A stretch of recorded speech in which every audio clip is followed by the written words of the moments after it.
नमस्कार मंडळी, मी अतिशय सोपी आणि तितकीच टेस्टी अशी बोंबीलची जी भाजी आहे ती तुमच्यासोबत शेअर करणार. ही आमच्या आत्यांची रेसिपी आहे. तर पहिल्यांदा बोंबीलचे काप करून घ्यायचे, त्याला स्वच्छ बाजरीचं पीठ लावून धुवून घ्यायचे. त्यानंतर या ठिकाणी मुठभर लाल सुक्या मिरच्या, मुठभर कोथिंबीर, एक कळी लसूण घेऊन आपल्याला याला मिक्सरमध्ये पाणी घालून वाटून घ्यायचं आहे.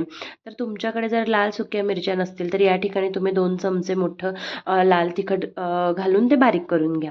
आता एका कढईमध्ये आपण 2 ते 3 चमचे एवढं तेल घालून त्यामध्ये स्वच्छ धुवून घेतलेले आणि पाणी पूर्ण निथळून घ्यायचं आहे आपल्याला. ते बोंबील घालायचे आणि यांना छान परतवायचं आहे कमी गॅसवरती. आता बोंबील आपल्याला आतपर्यंत भाजले जातील पण कडक होणार नाही अशी काळजी घेऊन परतवायचे. कडक झाले तर ते भाजीत शिजत नाही बरं का, त्यामुळे व्यवस्थित असे यांना परतून घ्या. त्यानंतर पुन्हा थोडंसं तेल वाढीव टाकलं आणि त्यामध्येच आपण तयार केलेलं वाटण घातलं आहे. आता या वाटणाला छान तेल सुटेपर्यंत परतून घ्यायचं आहे. ह्या अशा पद्धतीने आमच्या आत्या भाजी करतात आणि त्या छान पाट्यावरती सगळं वाटण तयार करतात.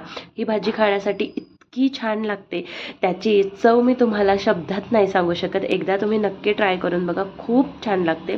मसाला परतून झाला की त्यामध्ये बोंबील घाला आणि मग गरम केलेलं पाणी यामध्ये घाला. आता ही भाजी आपण खूप जास्त प्रमाणात करत नाही, त्यामुळे अर्धासा ग्लास किंवा थोडंसं त्यापेक्षा जास्त एवढं आपण पाणी घालून मस्त याला मीठ टाकून उकळी काढून घ्यायची आहे 3 ते 4 मिनिटासाठी. अतिशय भन्नाट अशी चव ह्या भाजीची लागते. एकदा तुम्ही ट्राय करा आणि तुम्हाला कशी वाटली ते मला नक्की सांगा. बाय.